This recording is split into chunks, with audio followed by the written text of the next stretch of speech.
하나님께서 오늘 우리에게 주시는 말씀은 마태복음 16장 19절 말씀입니다. 제가 받들어 읽겠습니다. 내가 천국 열쇠를 내게 주리니 내가 땅에서 무엇이든지 매면 하늘에서도 매일 것이요 내가 땅에서 무엇이든지 풀면 하늘에서도 풀리리라 하시고. 아멘. 오늘 함께 나눌 말씀의 제목은 천국 열쇠입니다. 오늘 말씀의 배경은 이렇습니다. 예수님께서 사람들이 자신에 대해서 어떻게 생각하는지 물어보셨어요. 그러나 제자들이 사람들이 예수님에 대해서 엘리야, 세례 요한 이런저런 이렇게 생각하는 사람도 있습니다. 그러자 예수님께서 그 이야기를 들으시고서 그렇다면 너희는 나를 누구라고 생각하냐? 예수님께서 물으시자 베드로가 주님은 그리스도시고 살아계신 하나님의 아들이라고 이렇게 대답을 합니다. 그래서 예수님께서 그 이야기를 들으시고서 너무나 좋으셔서 바요나 시몬아 내가 복이 있도다. 네가 그것을 알게 한 것은 네가 한 것이 아니라 하나님께서 알게 하신 것이다. 이렇게 칭찬을 하십니다. 그러고 나서 우리 예수님께서 베드로에게 하신 말씀이 내가 너에게 천국 열쇠를 줄 테인데 네가 땅에서 무엇인지 매면 하늘에서도 매일 것이고 땅에서 무엇인지 풀면은 하늘에서도 풀릴 것이라고 이야기를 하십니다. 여러분, 지난 1년간의 삶, 여러분의 삶에는 하늘문이 열린 것 같은 그런 은혜와 복이 임하셨는가요? 아니면은 반대로 하늘문이 닫힌 것처럼 하는 일마다 혹시 안 되고 답답하고 괴롭고 힘든 일만 혹시 많지는 않으셨는가요? 여러분, 오늘 우리는 한 해를 마무리하는 송년주일 예배로 모였습니다. 과연 한 해 동안 우리의 하늘문은 열렸었는가요? 아니면 반대로 닫혔었는가요? 혹시 하는 것마다 매이고 꼬이고 그러지는 않으셨는가요? 여러분, 신명기 28장 1절과 12절에는 이런 말씀이 나옵니다. 내가 내 하나님 여호와의 말씀을 삼가 듣고 내가 오늘 내게 명령하는 그의 모든 명령을 지켜 행하면 내 하나님 여호와께서 너를 세계 모든 민족 위에 뛰어나게 하실 것이라. 12절 말씀, 여호와께서 너를 위하여 하늘의 아름다운 보고를 여시사.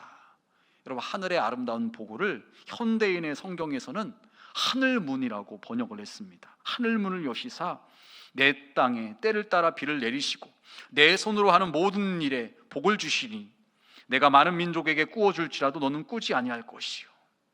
하나님께서 이스라엘 백성들에게 하시는 말씀이 하나님의 말씀에 순종하는 사람들에게는 하늘문을 여시고서 그들에게 복을 주신다고 말씀하고 있는 것입니다. 여러분, 우리들의 삶, 하나님께서 하늘문을 여시고 복을 주셔야 될 줄 믿습니다. 그럼 우리의 개인의 삶도 그렇고 가정의 삶도 그렇고 직장과 또 사업장 모든 곳 가운데 하나님의 은혜가 임하게 되는 것입니다. 바라긴 예배에 오신 우리 온천중앙의 모든 성도님들의 삶과 가정과 직장과 사업장에는 하늘문이 활짝 열려서 하나님께서 주시는 풍성한 은혜와 복이 넘치시길 주님의 이름으로 축복합니다. 여러분, 그러기 위해서는 어떻게 될까요? 어떻게 해야지 하늘문이 닫히지 않고 열려서 그런 은혜가 임하게 될까요? 오늘 첫 번째 나눌 말씀은요, 하나님 말씀에 불순종하면 땅과의 관계도 나빠진다는 것입니다. 하나님의 말씀에 순종하면 하늘문이 열리고 하나님의 은혜와 복이 임하는데 반대로 하나님 말씀에 불순종하면요, 땅과의 관계가 나빠져서 땅에 기름진 복이 우리 가운데 임할 수가 없다는 것입니다. 여러분, 창세기 3장 17절 18절에는 이런 말씀이 나옵니다. 아담에게 이르시되 내가 내 아내의 말을 듣고 내가 내게 먹지 말라 한 나무의 열매를 먹었은즉 땅은 너로 말미암아 저주를 받고 너는 내 평생에 수고하여야 그 소산을 먹으리라. 땅이 내게 가시덤분과 엉겅퀴를 낼 것이라. 내가 먹을 것은 밭의 채소인즉. 여러분, 말씀해 보니까 아담과 하와가 하나님께서 먹지 말라고 말씀하신 선악과를 먹은 이후에 결과가 어떻게 됐냐? 그걸로 말미암아서 땅은 너로 말미암아 저주를 받는다고 말씀하고 있습니다. 그리고 땅이 내게 가시덤불과 엉겅퀴를 낼 것이라고 말씀하고 있습니다. 잘못을 한 것은, 불순종한 것은 아담과 하와인데 그들의 범죄함으로 말미암아 땅이 저주를 받고 또 땅이 그들에게 가시덤불과 엉겅퀴를 낼 것이라고 말씀하고 있습니다. 원래는 그러지 않아도 됐었는데, 땅이 저주를 받을 필요가 없고 땅이 가시덤불과 엉겅퀴를 내지 않아도 되는데, 아담과 하와가 범죄함으로 말미암아 그런 일이 그들에게 생겼다는 것입니다. 더 나아가서 창세기 4장 11절과 12절은 이렇게 말을 합니다. 땅이 그 입을 벌려 내 손에서부터 내 아우의 피를 받았은즉 내가 땅에서 저주를 받으리니 내가 밭을 갈아도 땅이 다시는 그 효력을 내게 주지 아니할 것이요 너는 땅에서 피함이 유리한 자가 되리라. 가인과 아벨의 이야기죠. 가인이 하나님께서 경고하셨음에도 불구하고 하나님의 말씀을 듣지 않고서 동생을 시기 질투해서 남이 안 볼 때 죽였습니다. 그래서 아벨의 피가 땅으로 스며들었어요. 그래서 그 일로 인해서 지금 말씀해 보니까 내가 땅에서 저주를 받으리니 내가 밭을 갈아도 땅이 다시는 그 효력을 내게 주지 아니할 것이라고 말하고 있습니다. 원래는 밭을 갈고 씨를 뿌리고 농사를 지면은 땅이 그 효력을 내어서 그 지력으로 인해서 열매를 잘 거둬야 되는데, 가인의 범죄함으로 말미암아 아벨의 피가 그 땅으로 흘러 들어가서 땅이 그렇게 효력을 내지 않게 되었다고 말씀하고 있습니다. 여러분, 선악과를 먹은 아담과 하와 그리고 동생을 죽인 가인 모두 하나님의 말씀에 불순종함으로 말미암아서 땅과의 관계가 나빠지게 된 것입니다. 그러니 땅의 기름진 복을 그들이 누릴 수가 없는 것이죠. 여러분, 아까 읽었던 신명기 28장 말씀에서 하나님 말씀에 순종하면 어떻게 된다고 했는가요? 12절 말씀에 하늘의 아름다운 보고를 여시사 그 내 땅에 때를 따라 비를 내리시고 복을 주시리니, 하늘 문이 열려서 하나님께서 농사 짓는 그들에게 때를 따라 비를 내려주시고, 그러니까 하는 모든 일이 복되게 된다고 말씀하고 있는 것입니다. 여러분, 우리는 선택을 해야 되는데 하나님 말씀을 듣고서 순종이나 불순종이냐, 이 선택의 갈림길에서 불순종이 아니라 순종을 택해야 되는 줄 여러분 믿으시길 바랍니다. 그럴 때 우리의 삶에 하늘문이 열리고 하나님께서 예비하신 은혜와 복이 우리 가운데 임할 수가 있는 것입니다. 그런데 반대로 순종이 아니라 불순종을 택하면요, 지금 말씀에 나온 것처럼 하늘문이 닫히고 하는 일마다 안 되고 땅에 기름진 복을 얻을 수가 없다는 것입니다. 바로 이 예배에 오신 우리 온천중앙 모든 성도님들은 하나님의 말씀을 가볍게 여기는 것이 아니라 하나님의 말씀에 아멘함으로 순종함으로 말미암아 하늘문이 열리고 하나님께서 예비하신 복을 누릴 수 있는 우리 모두가 되시길 주님의 이름으로 축복합니다. 여러분, 두 번째로 사람의 마음을 아프게 하면요, 하늘문이 닫힙니다. 여러분, 여기서 아프게 한다는 것이 작은 실수 그 정도가 아니라 상대방으로 하여금 막 분노케 만드는, 마음에 깊은 상처가 남게 만드는, 노엽게 만드는 그런 것이라고 이야기를 할 수가 있는데요. 여러분, 2025년 한 해를 살아오시는 동안 혹시 다른 사람의 마음을 그렇게 아프게 하신 적은 없으신가요? 한번 생각해 보세요. 내 아내의 마음을, 내 남편의 마음을, 내 자녀의 마음을, 내 부모님의 마음을, 또 옆에 있는 이웃의 마음을, 직장에서, 사업장에서 함께 있는 사람들의 마음을 너무나 막 아프게 하고 막 속상하게 만들었던 그런 적은 없으신가요? 여러분, 우리가 신앙생활을 하면서 착각하기 쉬운 것 중에 하나가 하나님께만 예배 잘 드리고 하나님과의 관계만 잘하면 신앙생활 잘하는 것으로 착각하는 경우가 있는데 아니라는 거죠. 하나님의 계명은요, 하나님 사랑과 이웃 사랑입니다. 그래서 진짜 하나님을 온전히 섬기는 사람은요, 하나님의 말씀대로 이웃도 사랑하려고 하는 것이죠. 여러분, 레위기 6장에 보면 이런 말씀이 나옵니다.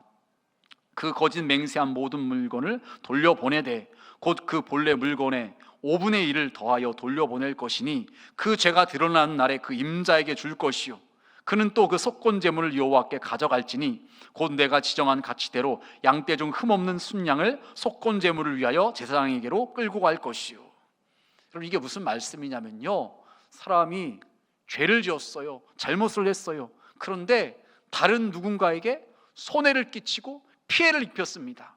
그때 그 사람이 하나님 잘못했습니다 하고 하나님께 와서 예배를 드리고 회개 기도만 하는 것으로 끝나는 것이 아니라 그것보다 더 먼저 해야 되는 것이 무엇이냐?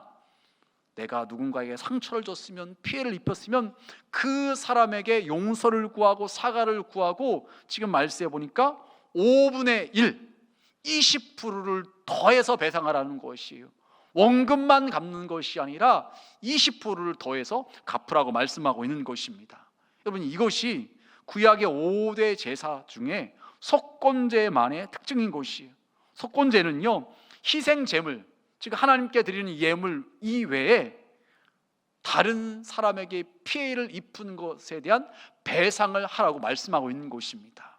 여러분, 그래서 우리가 신앙생활을 잘하기 위해서는요, 하나님과의 관계도 중요하지만 사람과의 관계도 잘 맺을 수 있어야 되는 것이에요. 여러분, 예수님께서도 동일한 원리로 말씀을 하시는데요, 마태복음 5장 23절과 24절 말씀에 보면 이렇게 말씀을 합니다.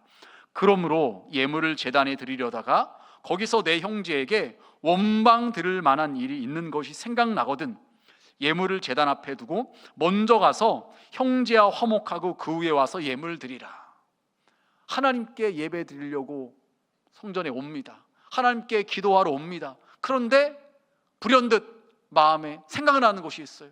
내가 누군가에게 막 퍼부었던 거, 누군가에게 해서는 안 되는 말 했던 거, 막 심하게 행동했던 거, 그래서 그 사람이 굉장히 속상하게 했던 거, 그 사람 굉장히 아파했던 거, 그것이 떠올라요. 그럴 때 예수님께서 하시는 말씀은 예물을 내려놓고 먼저 그 사람에게 찾아가서 용서를 구하라는 것입니다. 사과하라는 것입니다. 그리고 아까 말씀이 나온 것처럼 배상해야 될 것이 있으면 배상하라는 것입니다. 그렇게 하고 나서 하나님께 예배 드릴 때 그 예배가 하나님께서 기뻐 받으시는 예배가 될 수 있다는 것입니다. 여러분, 요한복음 4장 말씀에 보면 하나님께서는 영과 진리로 예배 드리는 자를 찾고 계신다고 말씀하고 있습니다. 우리는 나름대로 하나님께 예배 잘 드리려고 해요. 그런데 그 예배가 하나님께서 기뻐 받으실 만한, 하나님께서 연락하실 만한 그 예배가 되기 위해서는요, 맺힌 것, 사람들과의 관계가 꼬인 것, 그것을 먼저 풀어야 된다는 것입니다. 그거 해결하지 않고서 그냥 하나님만 생각하고 하나님께만 예배 잘 드리면 되겠지, 이런 마음으로 예배 드리는데 만약 사람과의 문제가 해결되지 않았으면 하나님께서 기뻐 받으시는 예배가 될 수 없다는 것입니다. 여러분, 그래서 우리는 하나님 사랑, 이웃 사랑, 하나님께서 두 가지를 다 말씀하셨다는 것을 기억을 해야 되는 것이에요. 하나님만 사랑하면요 50%밖에 못하는 거예요. 점수로 말하면 50점인 거죠. 사람에게도 잘하고 관계를 잘 맺고 사람을 사랑해야지만 하나님 사랑, 이웃 사랑, 우리 예수님께서 말씀하신 그 계명을 온전히 실천하는 것입니다. 여러분, 사무엘하 21장 1절에 보면 이런 말씀이 나옵니다. 다윗의 시대에 해를 거듭하여 3년 기근이 있으므로 다윗이 여호와 앞에 간구하매 여호와께서 이르시되 이는 사울과 피를 흘린 그의 집으로 말미암음이니 그가 기브온 사람을 죽였음이라 하시니라. 여러분, 이 말씀의 그 배경이 이렇습니다. 다윗 시대에 다윗이 왕이 되었는데 해를 거듭해서 3년간이나 기근이 찾아온 거예요. 비가 한 번도 안 왔는지 아니면 너무나 조금 왔는지는 모르겠는데 그러다 보니까는 농사를 지을 수 없을 지경이 되어서 사람들이 먹을 것이 없어서 기근으로 엄청나게 고생을 하는 것이에요. 그래서 다윗이 하나님께 여쭤보는 거예요. 기도하는 거예요. 하나님, 도대체 왜 그러십니까? 왜 비를 안 내려주셔서 우리 백성들이 이렇게 힘듭니까? 그러자 하나님께서 응답하시기를 사울과 피를 흘린 그 지부로 말미암이라고 말씀을 하시는 거예요. 이게 무슨 말이냐? 기브온 사람들을 죽이면 안 되는데 기브온 사람들을 죽였다는 거예요. 여러분, 그렇다면 기브온 사람들은 누구입니까? 여러분, 이스라엘 백성들이 애굽에서 나와서 광야를 지나서 가나안 땅을 들어가게 되죠. 가나안 사람들과 싸워서 그 땅을 정복해야 되는데 그 가나안 사람들은요 이미 이스라엘 백성들에 대한 소문을 많이 들었어요. 하나님께서 그들과 함께 해주셔서 그들이 홍해 바다가 갈라지고 마른 땅을 밟고 건넜대. 아모리안 시온과 바사는 옥과의 싸움에서 승리를 했대. 그러니 우리 큰일 났다, 우리 그냥 있으면 죽겠다, 이런 마음이 막 가나안 사람들 가운데 막 퍼져가는 것이었어요. 그런데 그들 가운데 상당수는요, 동맹을 해서 연합군을 만들어서 이스라엘과 싸우려고 하는 사람도 있었고, 기브온 족속과 같은 사람들은 우리 싸우면 다 죽어, 큰일 나, 그러니 우리가 그들과 화친을 맺어야 되겠다, 이런 마음을 먹고서 변장을 합니다. 마치 가나안에 살고 있는 사람이 아닌 것처럼 옷을 갖다 꾸며요. 신발은 막 다 떨어지고 옷은 막 헤어지고, 그 준비했던 그 음식은요, 곰팡이가 피어서 못 먹을 정도까지 마치 먼 곳에서 온 사람처럼 다 꾸밉니다. 그리고 와서 그들에게 거짓으로 속여서 화친을 맺었어요. 그런데 며칠 지나고 났더니 그들이 먼 곳 사람이 아니라 가나안 사람이라는 것이 드러난 것이에요. 그런데 이미 하나님의 이름으로 약속을 했기 때문에 그 계약을 파기할 수가 없는 것이에요. 그래서 어쩔 수 없이 그들을 살려주게 되는 것입니다. 그런데 이 소식이 가나안에 살고 있는 사람들에게 퍼져가니까는 그 가나안 거민들이 기브온 족속을 가만두지 않으려고 그래요. 니들 어떻게 그럴 수가 있어? 우리와 함께 마음을 모아서 연합해서 이스라엘과 싸워야지 어떻게 이스라엘 편이 될 수 있어? 그래서 막 쳐들어오는 것이에요. 기브온이 큰 위기에 처한 것입니다. 그때 하나님께서 이스라엘 백성들에게 니들 빨리 가서 그들을 도와줘라. 그들은 이제는 내 편에 속한 자들이니까, 하나님의 편에 선 자들이니까 그들을 그냥 둬서는 안 된다. 그래서 여호수아가 군대를 이끌고 가서 그들을 도와주게 되죠. 여러분, 이런 역사적 배경이 있는데 기브온 사람들을 지금 말씀에 나온 것처럼 사울 왕과 다른 사람들이 그들을 죽였다는 거예요. 손대면 안 되는데, 그들을 보호해 줘야 되는데 그 약속, 계약을 어겨버리고서 죽였다는 것이에요. 그래서 기브온 사람들의 마음 가운데 원한이 맺힌 거예요. 막 분노가 막 맺힌 것입니다. 그래서 그 일로 인해서 하나님께서 3년 동안이나 기근이 있게 하셨다는 것입니다. 그래서 다윗이 그 이야기를 하나님께 들은 다음에 기브온 사람들을 불러다가 물어요. 내가 너희에게 어떻게 해주면 좋겠니? 너희가 어떻게 해야지 너희들의 마음이 좀 풀릴 수가 있겠니? 그 맺힌 마음이 좀 녹아질 수가 있겠니? 이렇게 좀 물어요. 그랬더니 그 사람들이 뭐라고 말하냐면요, 사무엘하 21장 6절에 이렇게 말을 합니다. 자손 7사람을 우리에게 내주소서. 여호와께서 택하신 사울의 고을 기브아에서 우리가 그들을 여호와 앞에서 목매어 달겠나이다 하니 왕이 이르되 내가 내주리이다 하니라.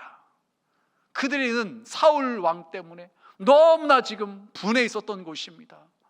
사람들이, 죽지 않아도 될 사람들이 죽임을 당한 것 때문에, 그래서 그의 후손들 7명을 내주면은 우리가 그들을 죽이고 더 이상 그것 때문에 원한을 품지 않겠습니다라고 이야기를 하는 것이.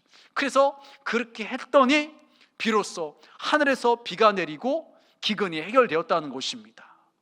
여러분, 지난 1년간 여러분의 삶을 한번 뒤돌아보시길 바랍니다. 여러분의 삶 가운데 혹시 하늘문이 닫힌 것처럼 하는 일마다 안 되고 일이 꼬이고 답답한 일만 계속해서 있지는 않았는가요? 혹시 그렇다면 그 이유가 아까 첫 번째 말씀드린 것처럼 하나님 말씀에 불순종함으로 말미암아 그런 일이 있지는 않았는가요? 아니면 지금 두 번째 말씀처럼 누군가에게 내가 상처를 주고 아픔을 주고 그들의 마음에 막 맺힌 것이 있게 만들어가지고서 그런 일이 여러분 가운데 찾아오진 않았는가요? 여러분, 하나님은요, 누군가의 마음에 그 분노, 원한, 사무치는 것, 그것을 갖다가 원치 않으신다는 것입니다. 여러분, 이사야 10장 2절과 3절은 이렇게 말을 합니다. 가난한 자를 불공평하게 판결하여 가난한 내 백성의 권리를 박탈하며 과부에게 토색하고 고아의 것을 약탈하는 자는 화 있을진저. 벌하시는 날과 멀리서 오는 환난 때에 너희가 어떻게 하려느냐? 누구에게로 도망하여 도움을 구하겠으며 너희의 영화를 어느 곳에 두려느냐? 여러분, 지금 말씀해 보니까 하나님께서 가난한 자, 과부, 고아에게 함부로 하고 그들의 것을 빼앗고 약탈한 자를 그냥 두지 않으시겠다는 거예요. 멸하시는 날이 찾아온다는 것이, 갚아주시는 날이 찾아온다는 것입니다. 그래서 여러분, 우리는 모든 사람에게 특별히 잘해야 되겠지만은 특별히 사회적 약자, 어려운 사람들, 누군가의 절대적 도움이 필요한 사람들, 그런 사람들을 함부로 내어서는 안 된다는 것이에요. 우리가 주님의 사랑으로 그들을 선대하고 그들을 도와주고 그들에게 은혜를 베풀 수 있는 자가 되어야 되지, 그들을 무시하고 그들을 괴롭게 만들고 그들을 억압하고 그런 일을 해서는 안 된다는 것입니다. 그렇다면요, 하나님께서 그런 자들을 향해서 화 있을진저라고 말씀하시며 그들에게 보응하신다고 말씀하고 계시는 것입니다. 여러분, 2025년 한 해 혹시 누군가의 마음을 심히 아프게 한 적은 없으신가요? 혹시 약자들을 힘들게 한 적은 없으신가요? 할 수만 있다면 용서를 구하시길 바랍니다. 사과하시기 바랍니다. 매인 것이 풀어져야지만 하늘문이 열리고 하나님의 은혜와 복이 우리 가운데 임할 수가 있는 것입니다. 바른 예배에 오신 우리 온천중앙 모든 성도님들은요, 혹여라도 사람과의 관계 가운데 얽히고 설키고 그래서 관계가 틀어짐으로 말미암아 누군가의 마음에 그 맺힌 것이 있고 상처가 있고 분노가 있다면 그것을 그냥 내버려 두지 마시고 찾아가셔서 용서를 구하시고 사과를 하시고 배상해야 되는 것은 배상하셔서 관계가 풀어짐으로 말미암아 하늘문이 다시 활짝 열려지고 하나님의 은혜를 받을 수 있는 우리 모두가 되시길 주님의 이름으로 축복합니다. 여러분, 오늘 세 번째 말씀은요, 매인 것을 풀고 축복의 문을 열기 위해 예수 십자가의 보혈로 죄사함을 받고 돌이켜 회개해야 된다는 말씀입니다. 여러분, 아까 말씀드렸던 것 관련돼서 하나님 말씀에 한 번도 불순종한 적이 없는 분이 누가 있겠습니까? 살면서 다른 사람의 마음을 아프게 한 적이 한 번도 없는 사람이 누가 있겠습니까? 우리는 참 연약한 존재여서 다 그런 실수와 죄를 짓고 살아가게 되죠. 여러분, 그런데 만약 그 상태로 우리가 하나님의 심판을 받는다면요, 다 하나님의 그 무서운 그 엄청난 심판을 피할 방법이 없을 것이에요. 그런데 여러분, 하나님께서는 우리를 사랑하셔서 우리에게 긍휼을 베풀어 주시고 우리가 거기서부터 벗어날 수 있는 길을 마련해 주셨는데 그것이 바로 예수님이신 거지요. 예수님께서 죄가 없으신 분임에도 불구하고 우리의 모든 죄와 저주를 담당하시기 위해서 십자가에 못 박혀 돌아가신 것이죠. 여러분, 신명기 21장 23절 하반절 말씀에 보면 이런 말씀이 나옵니다. 나무에 달린 자는 하나님께 저주를 받았음이니라. 여러분, 나무에 달린 자는 하나님께 저주를 받은 자라고 말씀하고 있어요. 여러분, 예수님께서 십자가에 돌아가신 거 단순히 여러 사형 집행 방법 중에 하나라고 말할 수가 있겠지만 구약 성경의 말씀에 나온 것처럼 우리를 위해서 대신 저주를 받기 위해서 나무 십자가에 달리신 것이죠. 여러분, 갈라디아서 3장 13절에 이렇게 말을 해요. 그리스도께서 우리를 위하여 저주를 받은 바 되사 율법의 저주에서 우리를 속량하셨으니 기록된 바 나무에 달린 자마다 저주 아래 있는 자라 하였습니다. 여러분, 원래 원칙대로 말한다면, 율법의 기준으로 말한다면요, 죄를 지은 사람은요 죄값을 치러야 돼요. 저주를 받아야 되는 것입니다. 하늘문은 닫혀야 되고요, 하는 것마다 안 될 수밖에 없는 것이고요, 그 인생이 전혀 행복한 인생이 될 수가 없는 것입니다. 근데 지금 말씀해 나온 것처럼 그리스도께서, 예수님께서 우리를 위하여 대신 저주를 받은 바 되셨다는 거예요. 그래서 우리가 더 이상 율법의 저주를 받지 않고 거기서 속량하게 되었다, 자유하게 되었다라고 말씀하고 있는 것입니다. 여러분, 이 일을 위해서 예수님께서 죄가 없으신 분임에도 불구하고 이 땅에 오셔서 우리의 모든 죄를 담당하시고 대신 십자가에 못 박혀 돌아가심으로 말미암아 우리를 죄에서 속량케 하신 것입니다. 여러분, 그래서 이사야 1장 18절은 이렇게 말을 합니다. 우리 다 함께 봉독하시겠습니다. 여호와께서 말씀하시되 오라, 우리가 서로 변론하자. 너희의 죄가 주홍 같을지라도 눈과 같이 희어질 것이요 진홍같이 붉을지라도 양털같이 희게 되리라. 아멘. 여러분, 때로 여러분들 가운데 지은 죄 때문에 마음이 불편하고 어찌할 바를 모르고 계속해서 그것 때문에 잠 못 이루고 스트레스 받는 분들이 계실 것이에요. 여러분, 그런데 하나님의 자녀인 우리들은 그러지 않아도 됩니다. 왜요? 지금 말씀이 나왔잖아요. 우리의 죄가 주홍 같을지라도 눈과 같이 희어질 것이요 진홍같이 붉을지라도 양털같이 희게 되리라. 여러분, 이것은요 우리 예수 믿는 성도들의 특권 중에 특권인 것입니다. 에베소 1장 7절 이렇게 말을 합니다. 우리 다 같이 한 목소리로 봉독하시겠습니다. 우리는 그리스도 안에서 그의 은혜의 풍성함을 따라 그의 피로 말미암아 속량 곧 죄사함을 받았느니라. 아멘. 예수님께서 십자가에서 흘리신 그 피로 말미암아 우리가 속량 죄사함을 받았다고 말씀하고 있는 것입니다. 그래서 이 사실을 믿는 사람들, 이 사실을 내 마음에 받아들이고 예수님의 보혈의 공로를 의지하는 사람은요 그동안 어떤 실수와 잘못을 했든지 간에 철저하게 회개하고 예수님의 보혈의 공로를 의지하는 사람에게 죄사함의 은혜가 있는 줄 여러분 믿으시길 바랍니다. 세상에서는 그런 법이 어디가 있어요? 다 대가를 지불해야 되죠. 다 값을 지불해야 되죠. 그런데 하나님의 자녀인 우리들에게 하나님께서 베푸신 은혜는요 예수님의 보혈의 공로로 말미암아 죄 사함을 받게 된다는 것입니다. 여러분, 그래서 히브리서 4장 16절은 이렇게 말을 합니다. 그러므로 우리는 긍휼하심을 받고 때를 따라 돕는 은혜를 얻기 위하여 은혜의 보좌 앞에 담대히 나아갈 것이니라. 여러분, 하나님께서는요 우리를 긍휼히 여겨주시는 분이십니다.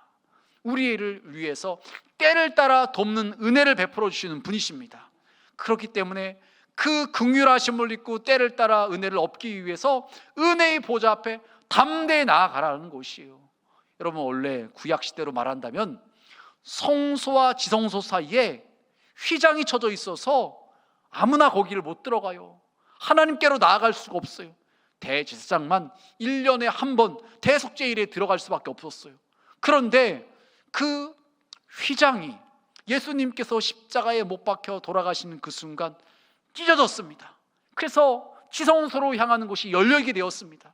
이제는 예수님의 보혈의 공로를 의지하는 사람은 누구든지 하나님께로 나아갈 수가 있게 된 것입니다. 여러분, 그래서 우리는요 과거의 죄 때문에 힘들어만 하고 속상해만 하고 죄책감 때문에 막 마음을 불편하게만 할 것이 아니라 예수님께서 나를 위해서 이렇게 피 흘리셨음을 기억하시고 그 보혈의 공로를 의지하고 주님께로 나아가는 것입니다.